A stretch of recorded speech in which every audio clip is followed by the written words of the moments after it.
tes. Tes, satu, tes. Sudah masuk? Siap. Pak Taufik, mohon maaf.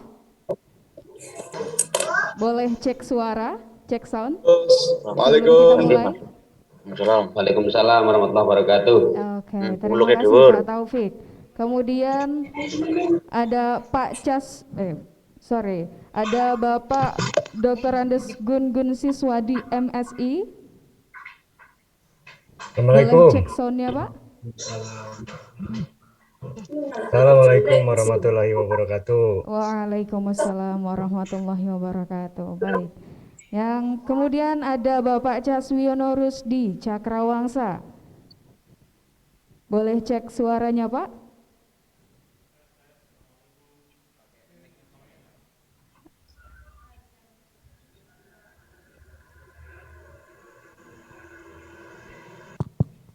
Assalamualaikum.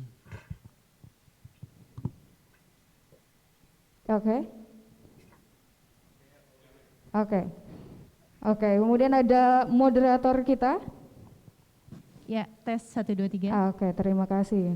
Yang terakhir, untuk peserta, sebelum kita mulai acara, kami mohon untuk mengaktifkan video dan menonaktifkan fitur suara atau mikrofonnya di mute, agar nanti acara kita dapat berjalan dengan lancar. Nah, kecuali nanti saat kita persilahkan, seperti jika ada salam nanti boleh dinyalakan. Namun selama nanti pemaparan materi berlangsung atau presentasi, mohon untuk dinyalakan videonya dan dimatikan suaranya.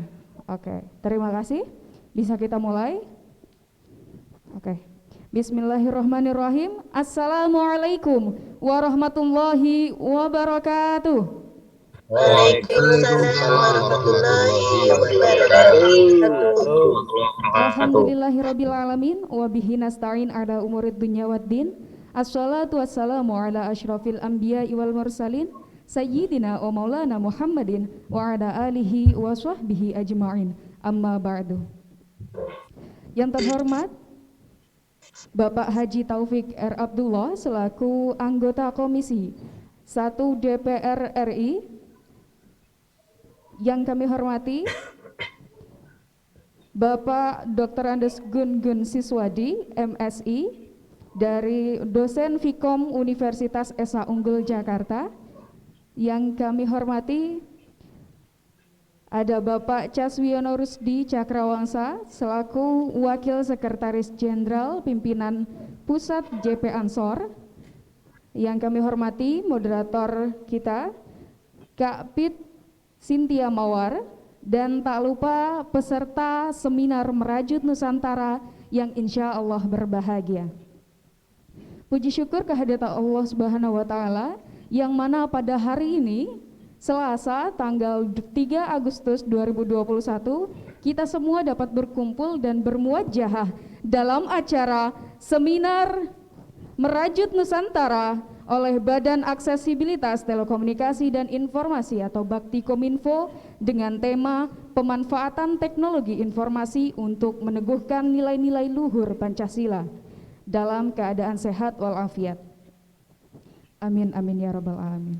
Shalawat serta salam senantiasa tercurah limpahkan kepada junjungan kita sang revolusioner Islam Nabiullah Muhammad sallallahu alaihi wasallam yang telah membimbing kita dari zaman kegelapan menuju zaman yang terang benderang, yakni ad-dinul Islam.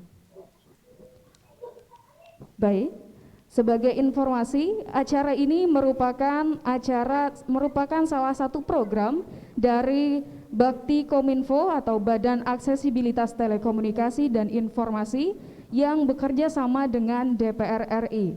Dan nanti di akhir acara akan ada door prize untuk 10 pemenang atau 10 peserta terbaik dari panitia. Baik, selanjutnya Bapak Ibu hadirin sekalian, perkenalkan saya Noviatur Rohmah. Marilah kita buka acara ini dengan bacaan suratul Fatihah bersama-sama dengan harapan semoga acara demi acara dapat berjalan dengan lancar. Ala hadhihi niyyah wa ala kulli niyatin sholihah. Al-Fatihah. A'udzubillahi minasyaitonirrajim. Bismillahirrahmanirrahim. Alhamdulillahirabbil alamin. إياك نعبد وإياك نستعين اهدنا الصراط المستقيم صراط الذين أنعمت عليهم غير المغضوب عليهم ولا الضالين آمين. Amin, amin ya rabbal alamin. Terima kasih disampaikan. Untuk acara yang selanjutnya yakni menyanyikan lagu kebangsaan Indonesia Raya. Hadirin dimohon untuk berdiri. Berdiri loh, sumpah.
Indonesia.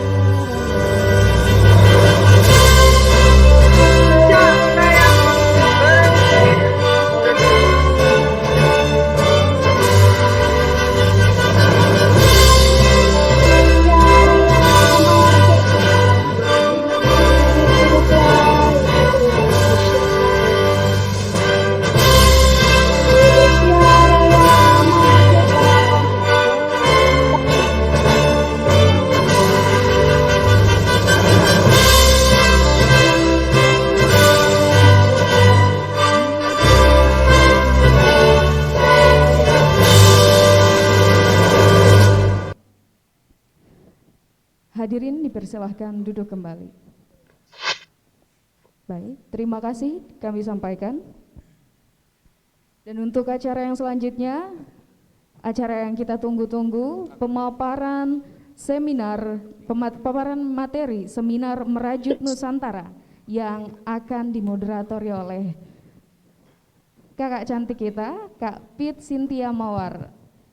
Baik, untuk itu, time is yours. Ya, baik. Assalamualaikum warahmatullahi wabarakatuh.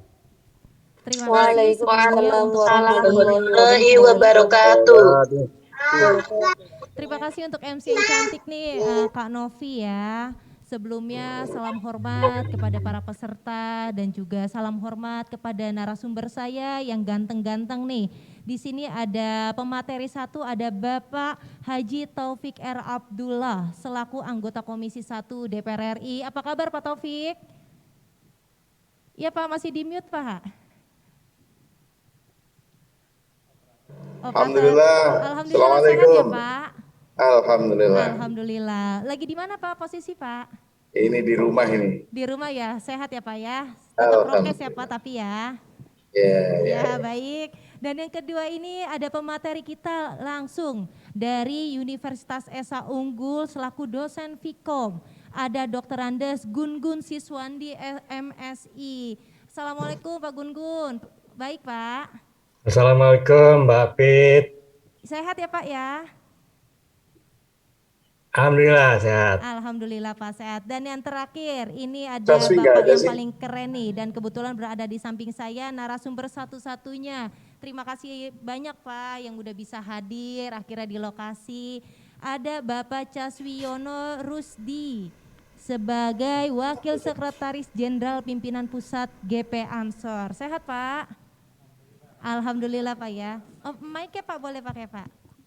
Sehat Bapak ya? Alhamdulillah, akhirnya semua pemateri kita sehat-sehat dan tak luput saya ucapkan juga semoga para peserta di luar sana, Bapak dan Ibu yang banyaknya katanya nih dari Banjarnegara. Benar ya panitia ya? Iya benar nih luar biasa nih sehat-sehat pada siang hari ini.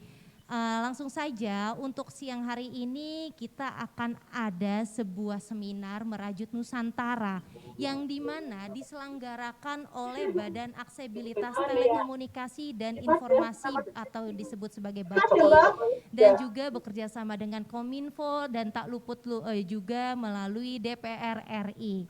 Semoga pada siang hari ini Senin dan lokasi kita di Pomelotel Patra Kuningan Jakarta tanggal 3 Agustus berjalan dengan lancar. Amin.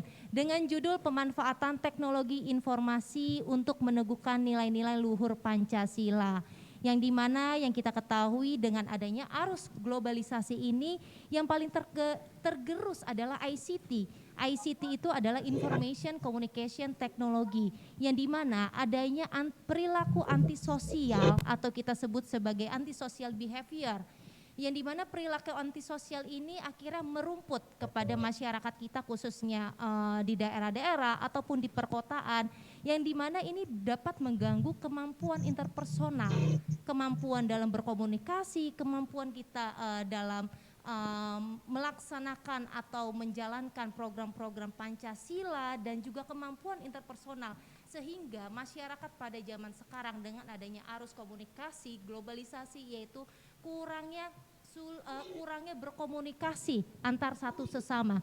Karena apa? Mungkin sudah ada teknologi seperti WhatsApp, sudah ada media sosial media sosial seperti Facebook dan Instagram yang dimana terkadang masyarakat di luar sana pun juga tak luput lupa untuk mensaring-saring mana nih informasi yang positif dan mana informasi yang negatif.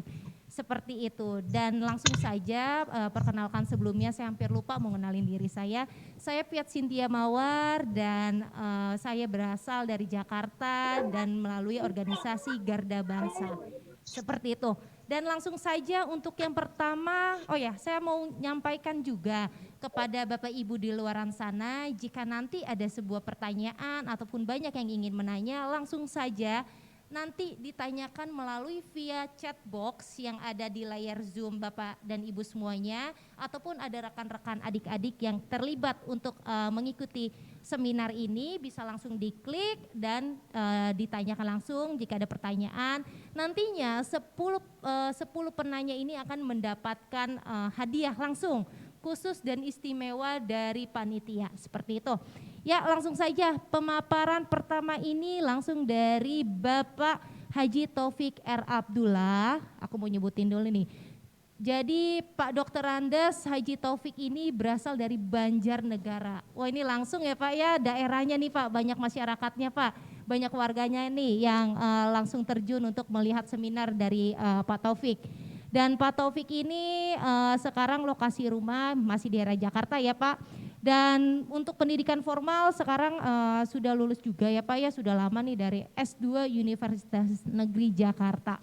Baik, langsung saja Pak Taufik, izin Pak. Oke. Ya silakan Pak Taufik. Pak Taufik selaku anggota Komisi 1 di DPR RI dan kebetulan untuk daerah pemilihan ini di Jawa Tengah 7 ya Pak melalui fraksi Partai Kebangkitan Bangsa. Silakan Pak Taufik jika ingin memberikan seperti sharing-sharing kepada Bapak Ibu di luar sana. Dipersilakan untuk waktu dan tempat ya Pak Taufik. Baik. Assalamualaikum warahmatullahi wabarakatuh. Waalaikumsalam warahmatullahi wabarakatuh.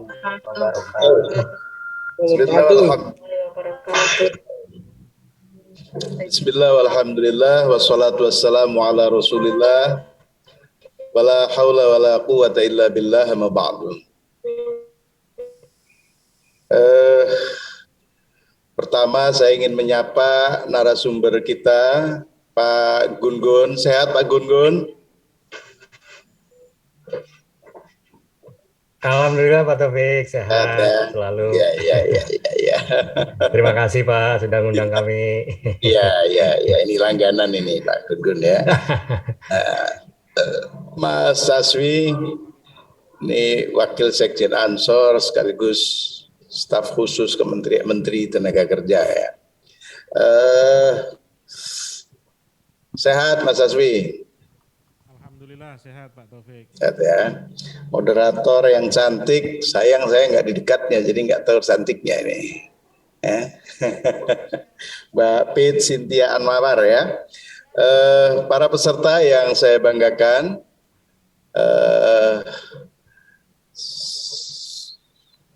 ini pesertanya adalah mayoritas para penyuluh agama saya kira ya, atau mungkin keseluruhan ya, mayoritas penyuluh agama. Dari Banjarnegara, memang ini saya menyelenggarakan seminar beruntun 3 hari ini ya. Ini hari yang ketiga, Kebumen, Purbalingga, dan terakhir ini Banjarnegara. Temanya pun berbeda-beda. Di Kebumen kita bicara soal apa kemarin? Di Purbalingga kita bicara soal UMKM, kaitannya dengan IT. Di Kebumen bicara soal apa ya? Mana? Kebumen. Soal jenis-jenis pekerjaan yang sedang kita hadapi dan yang akan kita hadapi. Memang sangat konkret. Hari ini kita bicara soal yang barangkali berkait dengan moralitas bangsa, berkait dengan komitmen kebangsaan kita, berkaitan dengan tugas-tugas yang langsung diperankan oleh para penyuluh ya, yaitu pemanfaatan teknologi informasi dalam konteks bagaimana meneguhkan nilai-nilai Pancasila. Jadi saya kira ini materinya cukup berat sesungguhnya, tapi mudah-mudahan kita bisa membawanya dengan lebih aplikatif, ya, lebih membumi, dan mudah-mudahan juga lebih bisa dilaksanakan oleh kita semua. Saudara-saudara, sebagaimana kita tahu bahwa hari ini kita sedang masuk atau sedang berada dalam situasi yang barangkali 10 tahun yang lalu tidak kita bayangkan. Hari ini kita masuk dalam satu era di mana teknologi informasi khususnya yang terkait dengan digital itu berkembang luar biasa, dan transformasi digital sedang berjalan begitu hebat, dan kita tahu bahwa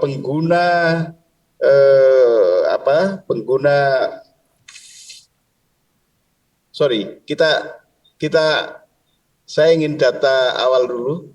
Penduduk Indonesia itu sekarang jumlahnya 268 juta. Tapi handphone atau pelanggan handphone itu 355 juta. Jadi handphone sama jumlah penduduk lebih banyak handphone di Indonesia. Ya, jumlah handphone itu 355 juta. Lebih malah ya. Penduduknya hanya 268 juta. Artinya memang luar biasa. Lalu pengguna internet itu 50% lebih. Karena 150 juta dari penduduk Indonesia itu menggunakan internet. Dan yang aktif di sosial media itu juga ya sekitar 150 juta. Artinya lebih separuh dari penduduk Indonesia itu sudah aware, sudah peduli dengan perkembangan zaman, sudah peduli dengan teknologi informasi, sudah peduli dengan bahkan digital ya, dunia digital. Nah, satu sisi menggembirakan karena sesungguhnya masyarakat kita ini yang selama ini mungkin disebut sebagai bangsa yang berkembang, ini sudah bisa mengikuti satu tahapan perkembangan teknologi yang luar biasa.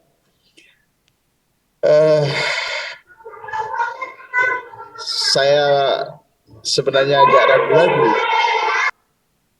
Suara siapa ya? Tolong di mute itu. Pada para peserta tolong tidak unmute dulu sebelum waktunya ya. Sudah ya, aman ya?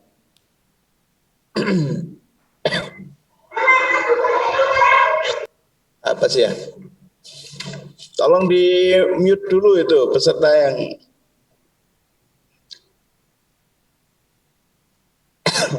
coba ditampilkan yang gambar saya di sini biar saya tahu. Dulu nggak kelihatan. Oh, dari sananya. Tapi bisa. Baik, saya lanjutkan. Hari ini kita sedang barangkali menikmati teknologi informasi ini dan menikmati apa yang disebut dengan perkembangan digital. Dan manfaatnya juga saya kira luar biasa. Sebagaimana umumnya teknologi itu selalu seperti pedang bermata dua, ada sisi positif, ada sisi negatif. Kita tahu sisi positifnya banyak, tapi sisi negatifnya juga sangat banyak ya. Hari ini kita bisa mendapatkan informasi secara real time, apa yang terjadi dimanapun, kapanpun, dan dilakukan oleh siapapun. Hari ini bisa kita akses, dan kita sendiri juga bisa menyampaikan informasi kepada siapapun, kapanpun, dimanapun, itu kita bisa lakukan. Kita sedang berada di kamar tidur, bahkan sedang ada di toilet, kita bisa berkomunikasi dengan siapapun di berbagai tempat. Tentu ini sesuatu yang harus kita syukuri. Sesungguhnya ini adalah media yang kalau kita bisa manfaatkan dengan baik, justru akan meningkatkan intensitas komunikasi dan silaturahim kita sebagai sesama. Ya. Dan tentu banyak lagi hal yang menjadi sisi positif dari perkembangan ini. Antara lain adalah cepatnya ajaran-ajaran, baik ajaran positif maupun ajaran negatif yang bisa berkembang, ya, yang bisa disampaikan. Kita sekarang mencari ilmu juga gampang. Kita mau mencari ilmu yang baik ada, ilmu jahat ada. Kita mau belajar tafsir, ada melalui internet. Mau belajar hadis, ada. Mau belajar fikih, ada. Mau belajar cara ngebom, ada. Mau belajar cara nyopet, ada. Mau belajar hal-hal yang sifatnya negatif, ada. Ya. Dan tentu banyak sekali manfaatnya ya. Antara lain misalnya pembiayaan menjadi lebih efisien. Dulu kita kalau mau belanja harus berangkat ke toko, berangkat ke mall, berangkat ke pasar. Sekarang ini dengan gampangnya tinggal tak-tek handphone kita bisa berbelanja melalui online, GoFood dan segala macam. Kita pesan jasa-jasa transportasi itu sekarang dengan gampangnya. Tinggal cetak handphone, kita sudah bisa menikmati itu semua. Artinya sisi positifnya sangat banyak, tapi tentu sisi negatifnya juga tidak kalah banyak ya. Seperti yang saya katakan bahwa informasi negatif berkembang begitu hebat. Negatif dari sisi banyak hal. Sekarang informasi tentang perjudian, website yang berkaitan dengan judi itu juga berkembang banyak. Saya kira Pak Gun-Gun mungkin bisa menyampaikan betapa Kementerian Kominfo itu sudah men-take down beberapa akun, ya, beberapa platform bahkan, baik yang berkaitan dengan perjudian, platform yang berkaitan dengan pembohongan, ya, kebohongan publik, misalnya melalui fintech apa segala macam, janji-janji palsu, lalu fintech yang terkait dengan radikalisme, ya, cara ngebom dan informasi-informasi hoax yang menjadikan masyarakat kita ini kacau, itu juga luar biasa. Nah, itu dari sisi informasi yang berkembang. Lalu dampak di masyarakat juga luar biasa. Tadi disampaikan oleh moderator, masyarakat kita menjadi antisosial. Nah, mungkin istilah itu masih bisa diperdebatkan apakah betul antisosial atau tidak, tapi yang jelas pola hubungan sosial masyarakat sekarang berubah. Ya, apakah menjadi antisosial atau tidak, ini sesuatu yang perlu diuji ke depan, karena faktanya sesungguhnya dengan teknologi yang ada sekarang ini hubungan sosial itu memungkinkan untuk bisa dijalin dengan intensif, tinggal bagaimana kita memanfaatkannya, canggih atau tidak canggih. Lalu memang misalnya gotong royong menjadi semakin sulit, akan tetapi dalam bentuk yang berbeda, itu gotong royong juga terjadi luar biasa. Kemarin saya contohkan misalnya, crowdfunding misalnya, itu adalah bentuk gotong royong. Dulu ormas itu nyari dana untuk kebutuhan sosial, itu sulitnya luar biasa. Kita ingin bantu anak-anak yatim, kita ingin bantu korban-korban banjir, kita ingin bantu ada kemiskinan di satu daerah, kita bantu ada orang sakit, itu dulu sulit. Kita mau bantu anak-anak musola-musola yang rusak, madrasah yang rusak, itu sulit luar biasa. Nah, sekarang dengan teknologi informasi kita justru bisa membuat platform-platform, dan ini sudah dijalankan misalnya oleh Lazisnu. Lazisnu itu lembaga amil zakat dan sedekah Nahdlatul Ulama. Itu setidaknya 1 tahun bisa mengumpulkan uang 1 triliun. Untuk kepentingan itu semua. Nah, artinya bahwa itu kan sifat gotong royong, hanya berbeda pola gotong royongnya. Nah, dalam situasi yang seperti ini kita mesti bijak. Apalagi ini para penyuluh ya. Apakah benar antisosial? Apakah benar masyarakat sekarang antisosial? Apakah benar masyarakat sekarang tidak mau gotong royong? Nah, ini mesti kita pahami dengan bijak, karena faktanya bahwa dengan cara-cara tertentu gotong royong itu bisa dilakukan. Dengan cara-cara tertentu hubungan sosial begitu gampang dilakukan. Nah, ini satu hal. Nah, saudara-saudara, saya ingin mengatakan bahwa berkaitan dengan banjirnya informasi dan berkembangnya teknologi informasi, berkembangnya digitalisasi, ini mengakibatkan orang itu dengan gampangnya mendapatkan informasi benar atau tidak benar dari manapun sumbernya. Sehingga seringkali masyarakat kita itu didikte oleh pihak-pihak tertentu yang kita tidak tahu. Hari-hari ini luar biasa yang namanya hoax. Misalnya cerita tentang tenaga kerja asing yang dikatakan sampai berjuta-juta. Nah, nanti mungkin Pak Caswi bisa bercerita. Faktanya tidak berjuta-juta, faktanya hanya ribuan. Dan itu hanya berapa persen dari total tenaga kerja kita yang bekerja di luar negeri, itu jumlahnya luar biasa. Tapi isunya luar biasa. Lalu ada juga isu soal katanya Indonesia mau dijual, mau dibeli oleh Cina dan seterusnya. Bahkan yang terakhir ini yang mengerikan menurut saya, dalam kondisi pandemi ini ada kiai yang pidato katanya pandemi ini nggak bohong-bohongan. COVID itu bohong-bohongan, vaksin itu bohong-bohongan dan seterusnya. Nah, ini juga dampak daripada berkembangnya teknologi informasi, bahwa banyak kiai, mohon maaf, di daerah, di kampung, yang dia itu mendapatkan informasi dari kawannya yang nun jauh di sana, yang dia tidak pernah berusaha untuk melakukan klarifikasi, konfirmasi terhadap informasi yang masuk. Sehingga kadang-kadang, mohon maaf,